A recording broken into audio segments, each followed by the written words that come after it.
बरस है, 100 बरस जीना है तो 13 बरस उसकी आयु बढ़ जाएगी। वो आज का वैज्ञानिक कह रहा है, ये वैज्ञानिक अभी कह रहा है। और हमारे ऋषि मुनि का शोध पहले से है कि जब तक हम भारतीय संस्कृति में जी रहे थे, दूध खा रहे थे, मक्खन मलाई खा रहे थे, तो हम 100 बरस जीते थे।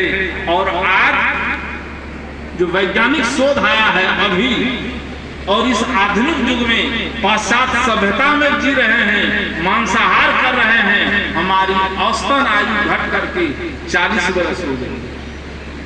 सरकार के कोटे में, खाते में, वहाँ का जो रिसर्च है, अभी का जो जनरेशन है वो 40 बरस से अधिक नहीं जिएगा। अब पहले 60, अब 40 हो गया। तो संत महात्मा की जीत है कि हार?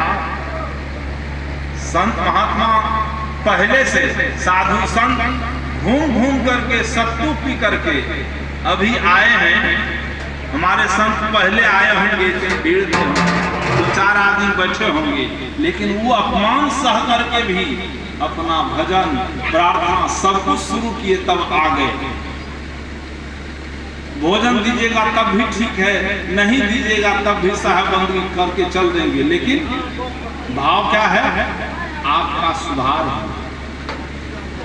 इसलिए हम अपने जीवन को समझें और समझ करके जो पाश्चात्य जगत की संस्कृति हमारे जीवन को छू रही है, उससे ऊपर उठ करके, वो भी एक कन्हैली की धरती है, जदुवंशियों का गांव है। हम कृष्ण, कौन नाम रखते हैं फिर गुरुदेव जी? श्री कृष्ण नगर कन्हैली। कृष्ण नगर कन्हैली। और उस कृष्ण नगर में कहीं घूमते हुए मछली आ जाए, कहीं मांस आता होगा, तो कृष्ण का अपमान है। क्योंकि कृष्ण मक्खन खाते थे, मक्खन खाने वाला कृष्ण, आप देखे कि नहीं कि कंस को पटक पटक करके मार दिया। कंस को पटक पटक करके रणकिल्ली ढीला कर दिया। तो मक्खन में ताकत है कि मांस में, मछली में? इसलिए हमको लगता है कि नहीं होगा, और है कहीं युवा पीढ़ी में। मैं युवकों को आह्वान करता हूँ, जो बूढ़े लोग हैं उसमें तो समझदारी है, लेकिन युवा पीढ़ी के जो लोग हैं, जो वैज्ञानिक दृष्टि से चल रहे हैं, अब आज खोलें और खोल करके इसका त्याग करें। आइए मैं इस श्रद्धांजलि के अवसर पर कुछ गुरुदेव जी के श्रद्धांजलि में हम सब लोग उपस्थित हैं, और उन्हीं को मान करके कुछ चर्चा की गई, कुछ निवेदन किया मैंने।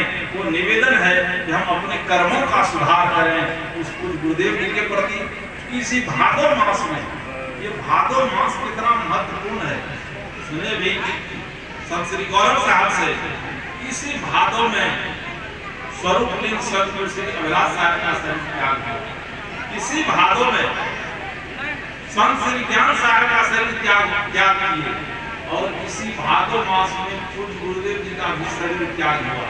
एक क्रांति और है, यह एक क्रांति का ही रूप है कि सभी महापुरुष भादो में शरीर का त्याग किए। इसका आप विपरीत अर्थ नहीं लगाइएगा। जो भदवा सबको लगता है कि भदवा मुक्ति का कारण नहीं है, तो भदवा में ही, भादो में ही शरीर त्याग करके दिखा दिया आप लोगों को कि मोक्ष कैसे प्राप्त होता है। तो ये भादो है, तो ये क्रांति यह भी है। और दूसरी बात है, कुछ लोगों के मस्तिष्क में, दिमाग में ये बात है कि पूर्णिया में 11 तारीख को श्रद्धांजलि है, तो इसके पहले करके खत्म कर दो। एक बहुत लोग कहने फोन करता है, क्रियाक्रम कब है बाबा के? शिव बाबा का 60 वर्ष का उपदेश पानी, 60 वर्ष जो उपदेश किए, 60 वर्ष जो जिस ज्ञान का श्रवण के खत्म हो गया, जिसका आंदोलन गुरुदेव जी जोर शोर से किया, सदगुरु श्री अभिलाष साहब ने किया, अब परंपरा रह जाए तो ये भी दिमाग से निकाल दीजिए। इन्हीं शब्दों के साथ मैं बहुत बहुत धन्यवाद देता हूँ यहाँ के युवाओं को। कन्हैली ला करके इतने लोगों के सामने खड़ा कर दिया है, जिन्होंने आग्रह किया। ब्रह्मदेव जी, राजेश जी, सुरेश जी, अरुण जी और लोग हैं, सबका नाम नहीं जानते हैं, सभी युवा पीढ़ी के लोग, ये सब युवक आगे आया है। उस युवक को धन्यवाद है।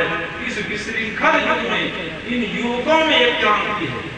इन युवकों के प्रति संत के हृदय में, संत के प्रति इसलिए इस युवा पीढ़ी को धन्यवाद है, इसका कंधा मजबूत हो, इसकी शक्ति विकसित हो, इसका शारीरिक बल विकसित हो, ताकि ऐसी स्थिति इस समाज में पैदा करता रहे, नया युवक, नए आने वाली पीढ़ी को नई प्रेरणा मिले। इस सबको धन्यवाद है, आप सबको धन्यवाद है कि आप सब लोग मिल करके बिना समय दिए, बिना समय गंवाए एक दिन का श्रद्धांजलि समारोह करके, और समारोह में आप सब लोग उपस्थित हैं, इसलिए आप सबको धन्यवाद है।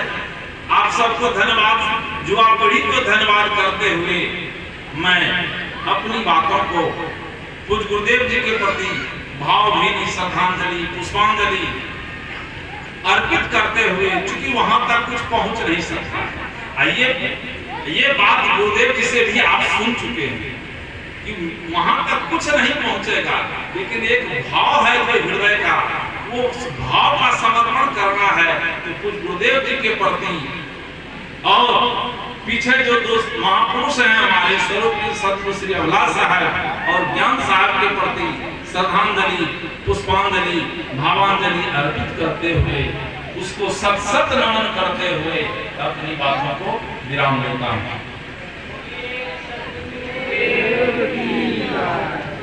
बोलिए सद्गुरु।